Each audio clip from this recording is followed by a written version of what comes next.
Welcome to School Spirit, a new little episode we're doing on the Thunderbeat where we're going to investigate Bellevue West High School for ghosts. So we're going to talk about some quick history, we're going to get into some interviews with teachers who have ghost stories, and then we're going to get into our own little investigation that we did.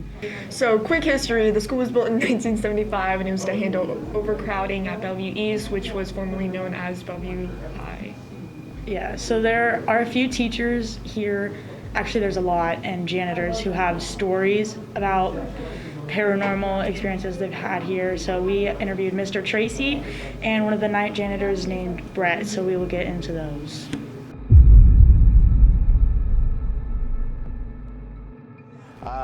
Yeah, Mr. Tracy. I'm a business teacher, softball coach, formerly coached baseball too, so I was around.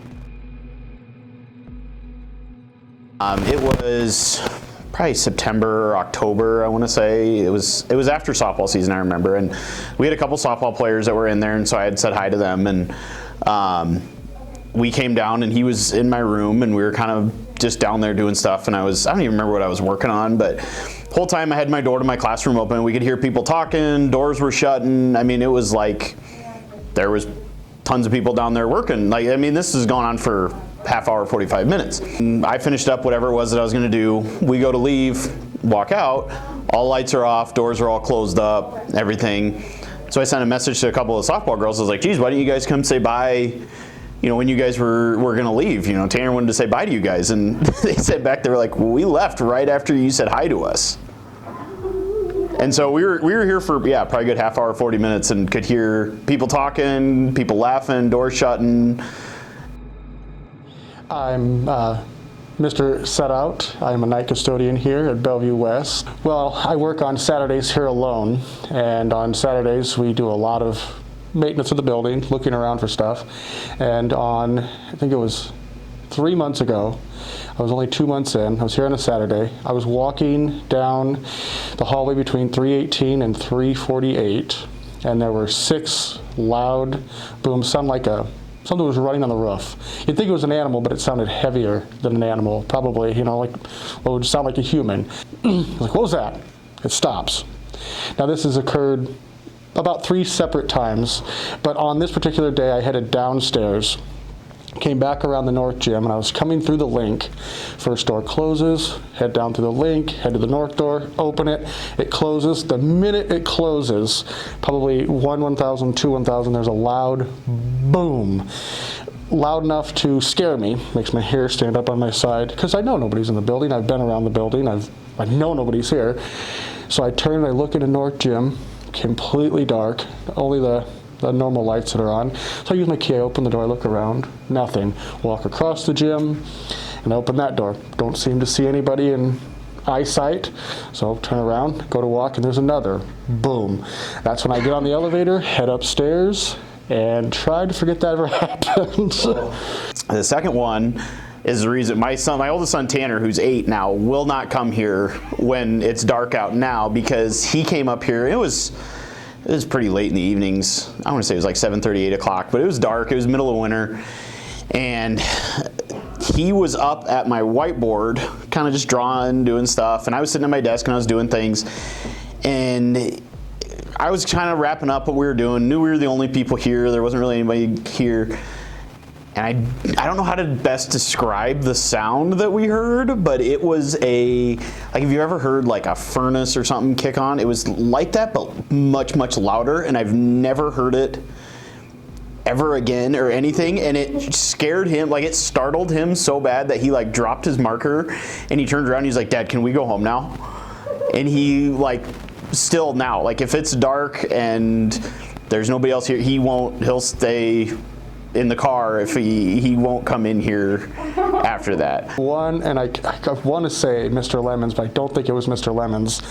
It was a different teacher. He was upstairs, and Henry was in the commons, and Henry was headed towards like where the band rooms are. And he talked to this teacher about 3 or 4 times that day. Well, the teacher comes down the stairs really quickly and leaves. And Henry asked him, what's going on? He said he had the little calculator, the one with the little tabulating thing on it. He said he heard it click noises. So looked over at it, didn't think anything, did it again. So I got up and unplugged it.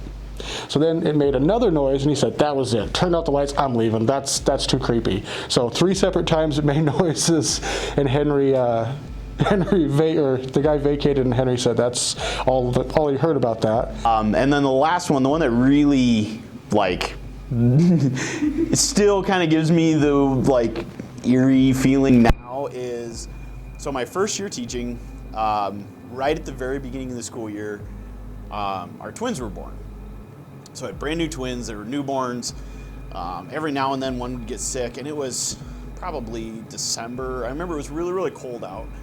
And one of them got sick really late at night, and it was okay, I need to stay home and help with the kids, but I didn't have sub plans ready to go, or I didn't have anything kind of cleaned up, and so I wanted to come down here. I came down, it was probably 11:30. It was really, really late at night, so I know that I was the only person here.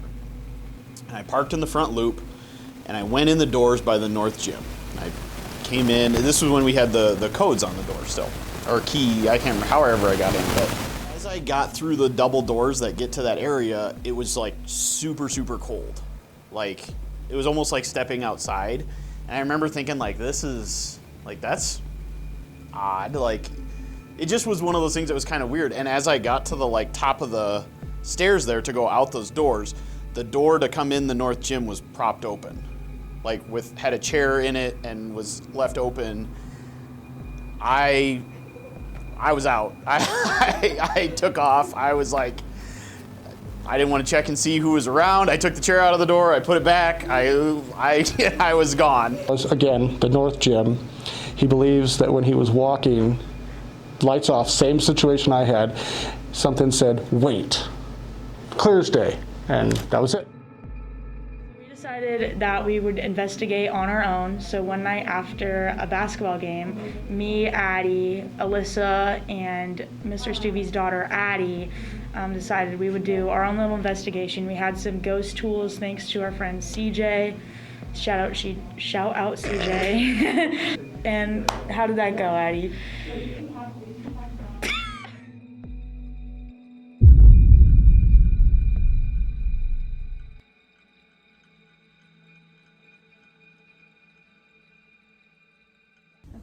We are going to Area 3, which we've heard a lot about. Can you move something or touch one of us or come near us?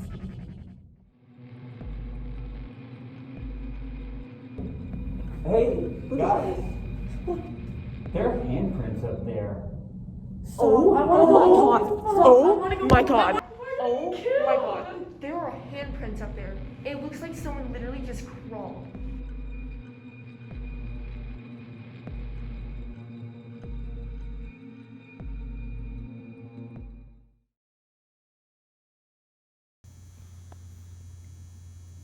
Okay, that thing's already been open for roughly 30 seconds. Still open.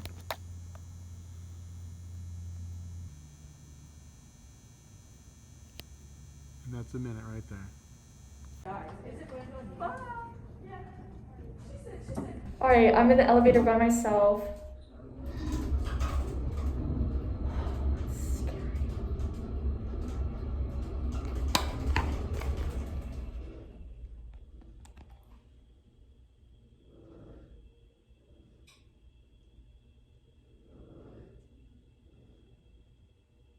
Why isn't it opening? Oh my god! It wasn't opening for a quick second, and all I heard was a brrr, boom.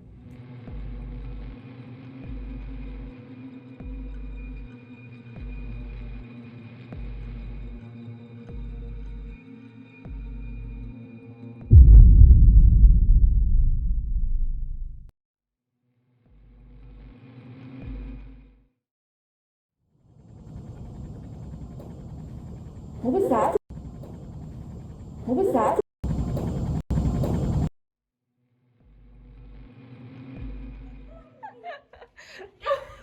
Guys. Guys. Guys. Guys.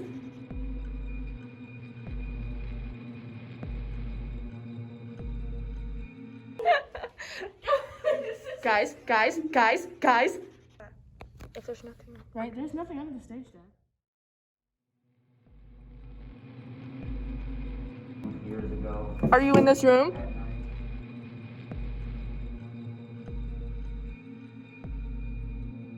Years ago. Are you in this room? At night. Years ago. Are you in this room? At night. Years ago. Are you in this room? At night.